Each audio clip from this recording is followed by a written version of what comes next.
So again, it's Friday, April 3rd. Your due now is posted.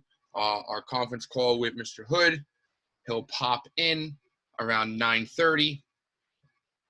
He's in a conference call right now. I was actually speaking with him up until about 2 o'clock in the morning because I'm applying for the small business loan for my wife's job for their company. And he works with an organization that does commercial loans. So we were just discussing the process, and the government was still changing things yesterday in terms of the launch and qualifications. They were still changing things as of yesterday. We'll see what happens. Okay, it should probably be a mess, but it's one of those situations, you know, they're making a great effort. It's haphazardly done, right? It's kind of like, you know, they just had an idea, and it's very different than having a random idea and teaching it, and having a random idea and trying to roll it out to 300 million people in the country. So let's go about our normal lesson until Mr. Hood pops in. So I want you guys to get the do now finished, okay? So the do now should have been done last night. I'll give you guys about 2 minutes, and then we can discuss that a little bit deeper. I'll give you guys 2 minutes first, and then we will discuss that.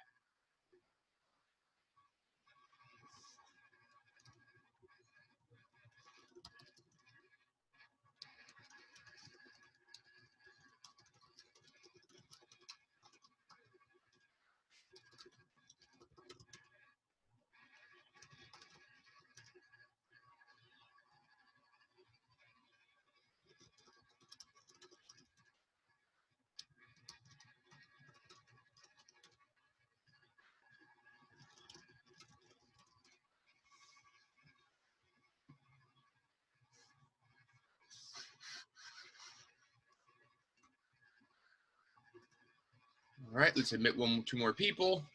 Good. All right, so I'm going to leave you guys on mute for about 60 seconds. I will reload this. Let's see how many of you actually did this yesterday.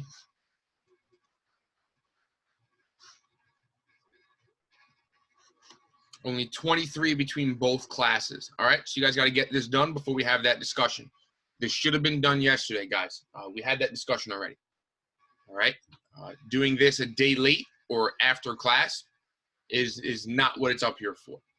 So if you check scheduler, most of you were marked absent for Monday, Tuesday, and or Thursday, because you guys keep doing the do nows the day later or the evening after class. That doesn't count. You're already marked absent. So again, get ahead of the curve. These are all posted in advance of the class. If you opt not to do them in advance, that's great, but I'm marking you absent.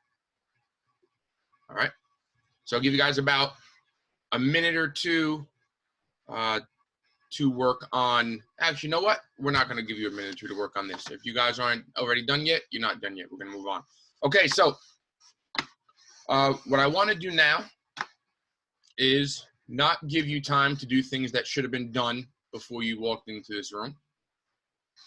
So let's skip that. We're not even going to cover credit default swap today because you guys don't seem to care. So let's move on. What I do want to talk to you guys about, though, is something interesting. So Vincent, you had mentioned that, and let me allow you guys to unmute yourselves. Vincent, you had mentioned that it's obviously not happening with Chase. What do you mean by that? So yesterday, Stephen Mnuchin, the Treasury Secretary, came out and said that the SBA PPP loans would be you would be able to apply and take it out today. However, Chase came out right after that with an email saying that they definitely won't be able to do it today. So there's kind of like a disconnect between the government and the banks who are loaning these loans. Yes, yes, there definitely is. So there seems to be a big disconnect between are the banks ready and is what the government wants to do able to be done by the banks. Some banks are saying they're prepared. JP Morgan said they're not prepared. Goldman Sachs said they're not prepared. Vincent, you said Chase is not prepared. There's one bank near me. I spoke with them yesterday. They said they're working on getting prepared. So there's absolutely no way to know until this really rolls out this morning between 9 and 10 a.m. when these banks are open and people start calling, emailing. I mean, wait times, I'm being told, are 4 to 5 hours already. Trying to get online, trying to get someone to get you on the phone. So it is a bit of a a crazy time. But what I did find, and I'm working on trying to pull this up right now. Anytime something like this happens, it's a time to be very, very, very skeptical, because there are organizations that are trying to take advantage of this situation. What does that mean? In times where the economy isn't doing well, or things are kind of uncertain, there are definitely companies and, like you said, organizations that basically, like, they're opportunists. You know, we even talk about in terms of stocks, even when things go bad, there's always someone that wins in a situation. Okay. Well, here is one organization that I think is being extremely misleading. Okay. New York City small businesses, not the businesses themselves, but I think it's the organization NYC Small Business Service, or I think it's called NYC Business. They are running headlines and emailing New York City businesses, okay, offering them loans. Why is that misleading? Not only are they doing that, but they were doing that last week before the government's CARE Act, the PPP program, the Paycheck Protection Program that Trump signed.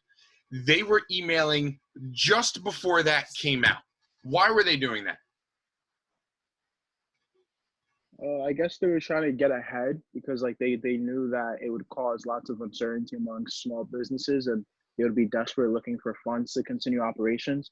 So I think by them getting ahead of the curve and basically just saying we're willing to give loans, it kind of just puts them ahead of other, like, banks and other financial institutions that may be offering loans down the line.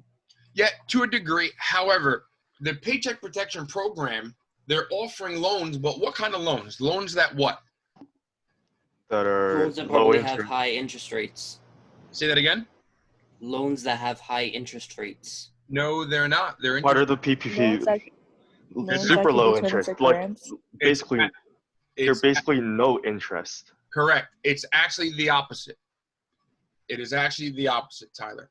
Treasury capped it at like 0.5%. They are offering these loans at 0.5 to 1% interest. Yesterday, they increased it to 1% because the banks didn't like the fact that it was 0.5 because they said they lose money on a lot of these loans. So Stephen Mnuchin yesterday in that same press conference increased it to 1%. So most of these small businesses will be able to acquire loans at 0.5 to 1%. But that's not even what I'm addressing.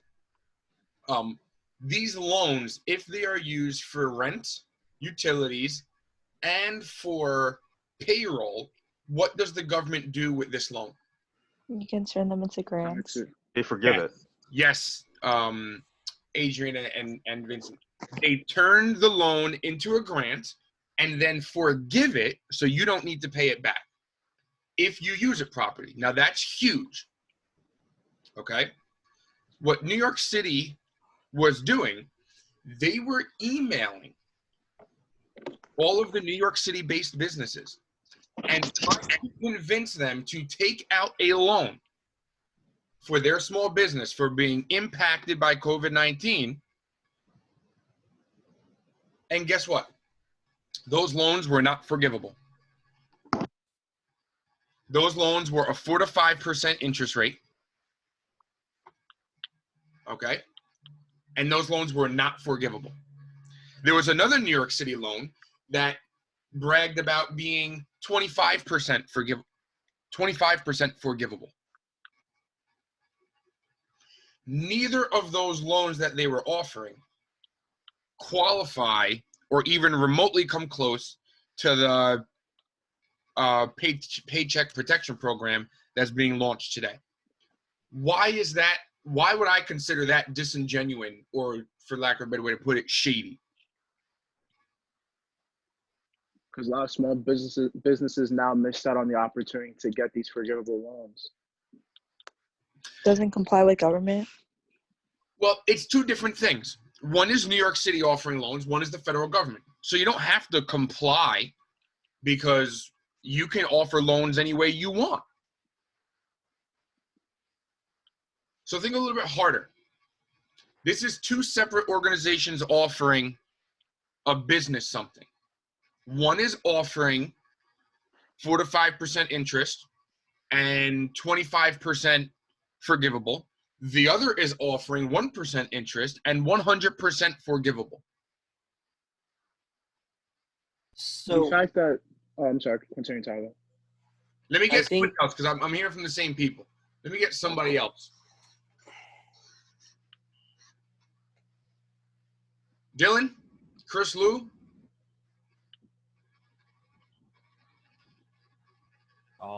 So I think that it's shady because like they might have had like predicted that a lot of people would be taking out low interest loans from the PPP, but then like a lot of small businesses are struggling right now. So then by offering their 4 to 5% interest loans right now, it was appealing to those small businesses that may not have been like educated about the bill that was going to be passed. So they decided to take the higher interest loans. That is exactly it, Chris. So to me, I'd consider it predatory. I'm a conspiracy theorist. I consider it predatory. So when you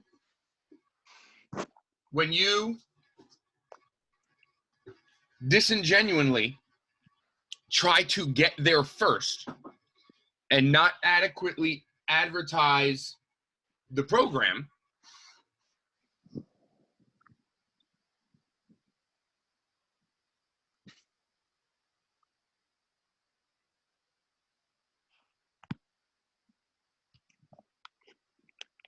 sorry guys, I had to mute you for a second. So when you disingenuously try to get the first mover advantage, right? If you have small business owners that are not fully prepared or did not read the fine print or did not fully do the due diligence and the research, they had no idea that they were signing up for the wrong small business package. Does that make sense? Yeah. So they saw, small business bailout. Without reading the fine print, they filled out the application, and now they're locked into a 4 to 5% interest rate. And now they're locked in to only a 25% forgivable loan when they thought they were going to get a 100% forgivable loan. In theory, these businesses in New York City can go into deeper debt and be significantly worse impacted because of what New York City's doing. What do you guys think about that? Or am I being kind of crazy and it's up to the people to be smart? No, they should have read it. The fine print. The people should have read it. It's not even fine print. It's probably defined properly defined in the contract. They just don't read it. I mean, how many of you guys read your privacy policies from Facebook? Everybody's upset that Facebook shares your data, that Zoom shares your data, and oh my God, everybody wants to sue Zoom now because of privacy. It's clear. It's in the settings. You guys can adjust what they sell and don't sell in terms of your data, in terms of who has access to your Zoom classrooms, right? Yet everyone wants to just pass the responsibility off. So if you guys aren't reading your, policies, it's safe to say as a business owner, you probably wouldn't do that either. Well, I think it's different. It's a different scenario. We're just using it as like a conference thing, but their loans directly affect their ability to pay and survive as a business. Agreed. So I think they should read the loans. If anybody who doesn't read the loan, the contracts are kind of idiots. But that's the majority of people, or like they glance through them. It's bad, but at the same time, like we're talking about, these businesses, like, they're really desperate, in times where people weren't getting a lot of answers. They just jumped at the first opportunity that they saw that looked good. Here, look, it's right here. So, The New York City Employee Retention Grant Program. That's just the PPP renamed. This is really just a nicer way to rephrase, like, the Paycheck Protection Program. It sounds almost like it means the same thing, but notice it only covers 40% of payroll. Well, Right? you can only take out a PPP loan once. So I guess if you really need more money, this is an alternative. Right. So you do have that, but my concern is people that take out this loan first. Right? If you take out this loan first, then my concern is that you're taking on debt that you never needed to have, because all you really needed to do was take out the Paycheck Protection Program loan, if that makes sense. So that's my concern with New York City. So one thing is just be careful, because I did have a few business owners send me the link and say, oh, here, make sure you apply for this for such and such an office. And I was looking at the document and I was like, guys, no. I said, do not apply for this. I said, this is not the document that the U.S. Treasury is pushing for the Paycheck Protection Program. And then after further research, they realized they were wrong, right? Either way, just something interesting I ran into that is really something you guys should be careful of in the future. Make sure you read your fine print and definitely do your due diligence. Now, with that said, looking back into what you guys were doing for the Do Now, you guys were doing credit default swaps. So let's just fill in the blank. A credit default swap decreases what? What do you guys think? Risk. Yes, it decreases risk. Were you guys able to identify why a credit default swap decreases risk? It's almost like insurance. All right, talk to me a little bit about it. What do you mean it's like insurance? So when you pay a CDS buyer, it's almost as if you're paying someone for insurance for your principal amount that you put into a bond or loan, just in case the person who sold you the bond or loan defaults on it. There you go. There's your basic foundation on how this works. So CDs, credit default, not CDs in terms of certificates of deposit with interest rates like we discussed. CDSs, credit default swaps, often just called swaps. All right, they're often just called a swap. What that does is it theoretically, using the term, play on words, swaps part of the risk of default. So the person who owns the bond buys protection. Okay? They pay. So not only do they own the bad debt,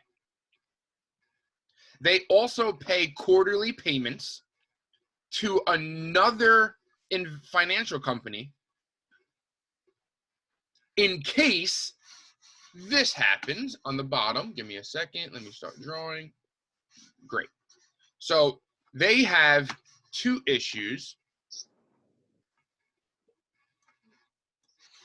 One, they own the bad debt. Two, they pay quarterly payments to this financial services company. So financial services company, okay? That's if the CD does not default. They just pay them quarterly in case something bad happens. So you buy bad debt, now you can't get it off your books, or you have bad debt and you realize it's getting worse. Who knows what happens? So you theoretically pay for insurance. It's like car insurance. You hope you never have to use it. It's like healthcare insurance. You know, you pay into it. You hope that the worst thing that happens is you get a cough. You know, you hope that you don't have a major issue or surgery that you need, right? So you have it though just in case bad things happen. That's a credit default swap. You are making sure that you swap the responsibility if they default. That's what this does, okay? Now let's say they do default. Let's say Tesla does default on this bond. Well, they already paid them money, correct? Yeah. This company would give them, right, the face value of the bond, and they would then deliver them the actual bond itself. But the thing is, this company already kept all those down payments.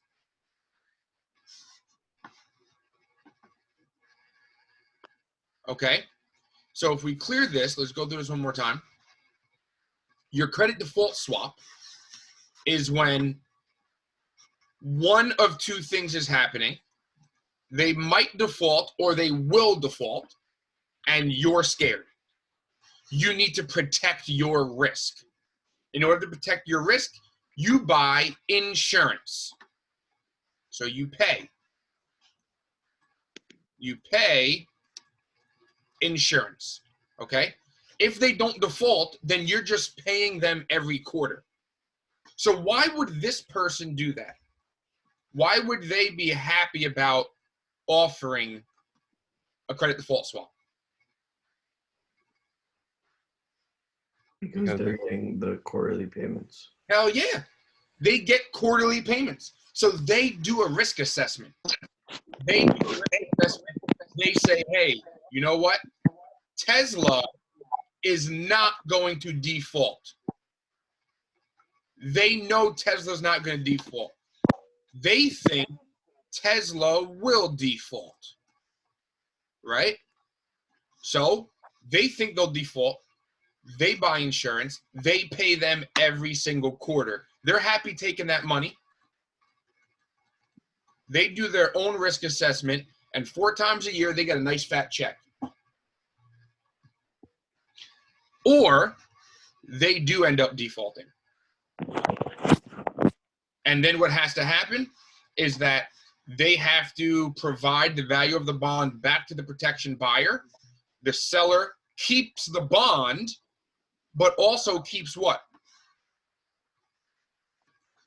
The money. The Quarterly payment that quarterly the payments. investor gave them. payments. The quarterly payments, exactly.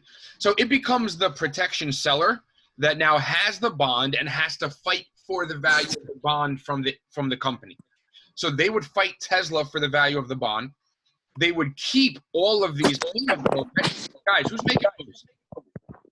I'm just going to mute everybody again because you guys can't manage your microphone.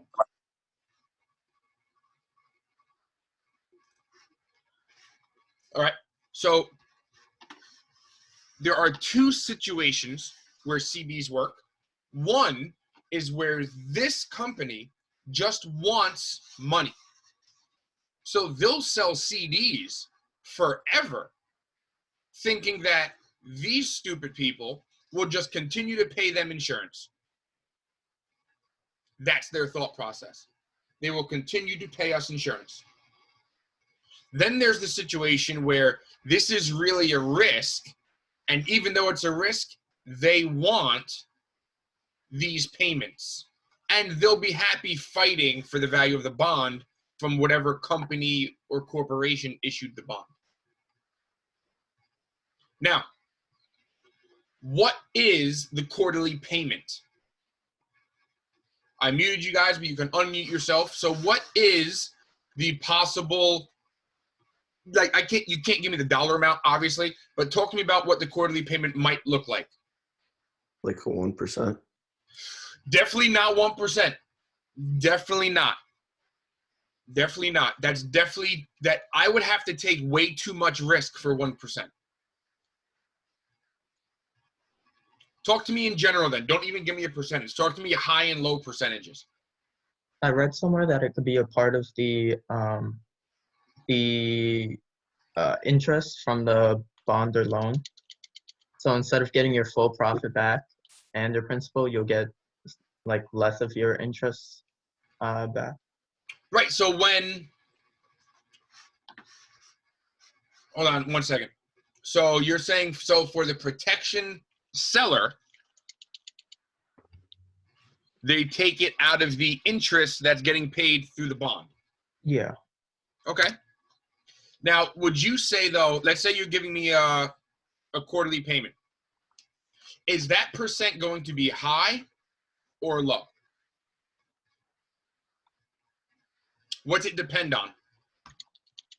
Depends on the Risk percent that you Put in a get. bond. Yes. Who said the word? Who said the R word? Me, Newman, risk. It depends on the risk. If this is a AAA bond, guys, is there risk associated? No. Not really. Not really at all. Therefore, you probably wouldn't even need to do a credit default swap. But if you did, the percentage you would charge quarterly would be minimal. Would be minimal. Now, if we're talking junk, speculative, junk bonds, It's gonna be now through the roof. it's a bigger risk. So now, what is your insurance payment to me going to be quarterly, higher or lower? Higher. Higher. Higher, because Like now, car insurance. right, like car insurance, who has all the risk if it's a junk bond? Seller. The protection seller, exactly. Because I'm willing to acquire the bond from you because of all these payments you're giving me. Again, this is just another way for banks and financial services companies to bet on what's going to happen in different markets and then charge other investment companies for something. So somebody packaged up these bonds, right? So these mortgage-backed securities are packaged, and now you realize, oh my God, I have these terrible mortgage-backed securities. I need to buy protection. So now you just bought all this junk debt, and then you have to buy protection and pay a quarterly payment to protect your junk debt you just bought. You want to hear the crazy part? Goldman Sachs can package all of this junk debt, sell it to you, then also sell you insurance on it. They will sell you the junk, then sell you the insurance on the junk. So that you're still paying them. So you not only bought the mortgage-backed security bond from them, then you bought protection from them. They are eating off of you twice. It's crazy. Any questions on that's a lot of information to absorb, guys. I have a question. So I watched the movie The Big Short. How are they making like money off of this, because this is only insurance? And how is the seller able to pay them back since it was such big amounts of money? Well, so what happens is, how does who make money? The buyer or the seller? The buyer. Like how did they make money? How did, like in the movie The Big Short, they made like billions and trillions of dollars by buying basically the mortgage-backed securities. Yeah, the mortgage-backed securities, and then they were like making a profit of like 10 to 1 or 20 to 1. Well, it depends. I mean, if you're buying them and they don't go bankrupt, you're getting a pretty great return. Yeah, but they were buying them in order for them to go bankrupt. Say that again? That's it. Because they were buying the mortgage-backed securities, and they wanted them to go bankrupt. So then that means you would have a short on them. So that's a much different conversation. So Okay. that's when you're betting that the actual industry goes down. All right. So we haven't even gotten to that. What we're strictly talking about is if you understand that you can bet against, right, whether mortgage-backed securities will increase or decrease in value. You can bet that they will have junk bonds that default. You can bet that. So that would be people shorting the market, betting against that the bonds don't perform well. So you take the downside and you bet that they do not perform and that they do default. Okay? Yeah. In terms of how do they make money, so if this protection buyer who owns the mortgage-backed security, they make money based on the interest. Remember, two ways, the interest and the principal. Right? So they get the interest and they get the principal. The protection seller makes money because they are sending them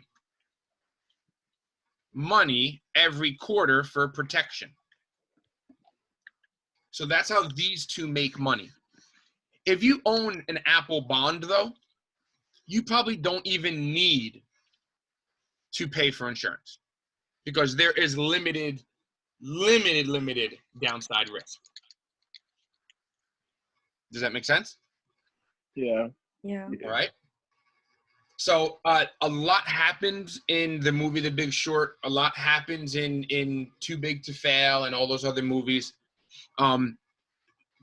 You would have to kind of pick a specific scene and maybe like find the clip, Chris, and share the clip. Because if they own mortgage-backed securities outright, they're not going to want them to default. If you own them, you would need them to pay back your interest and your principal. But if you are shorting mortgage-backed securities and you are betting that they default, then you can make a whole lot of money because you are betting that they do default. Does the seller always have enough money to buy back the bonds from? Never. They do not always have the money. So this is a gamble. Last year, nobody was defaulting on payments. You could take out a loan to buy the bond if they did default, right? But last year, we were in a much healthier position. Nobody was defaulting.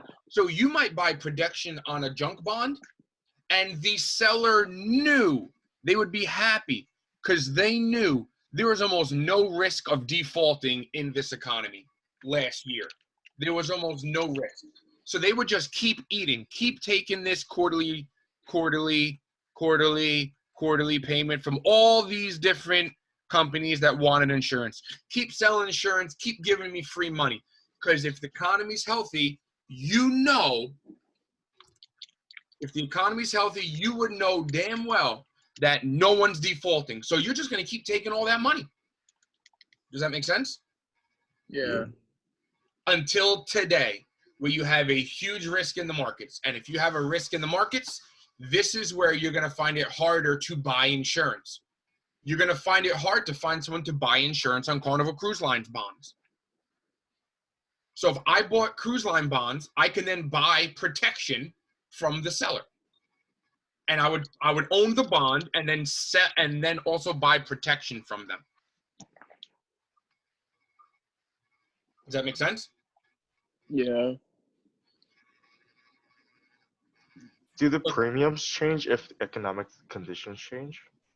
They should. They definitely should. Give me 1 second, guys. Hood's reaching out to me.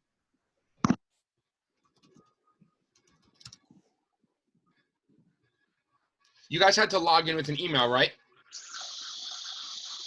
Yeah. No. Yeah. VHS It's email. We had to use our school email, Yeah, we have to switch over. Oh, so he so it might. might not be able for him Oh. to actually join the class. That's awkward. Oh, that's obnoxious. All right, guys, hold on a second then.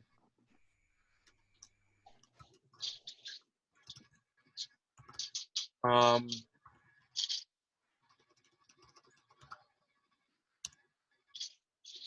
don't know if they're gonna let him sign in with my account. Nope.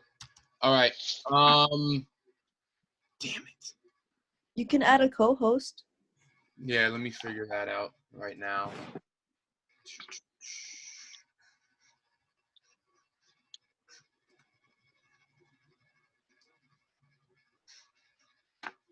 Adrian, where's my co-host? Do I have to actually start a new meeting to do that? Yeah, you would have to add them. Wait. I don't think I have that option though. Yeah, you'd have to be the host. Let me see.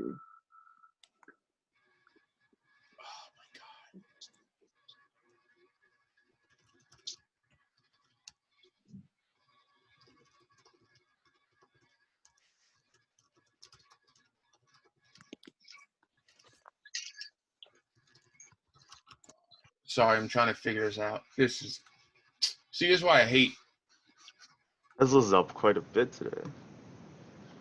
Yeah, Tesla reported. Yeah. Apparently they beat sales projections for the Model Y. Yeah, they did. Really? Yeah. Wait, have you guys seen the non-farm payroll decrease by 700,000? Yeah, they do that though. That's not new. And guess who's still up 10%? All right, guys. Don't you love that disconnect? I'm not able to find.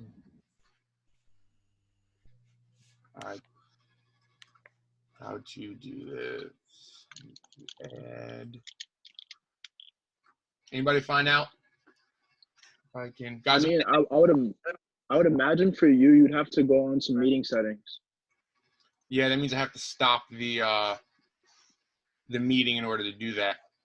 All right, guys, try to log back in. I'm gonna try to shut this off real quick. Okay. All right, give me a second. Okay. All right, end meeting.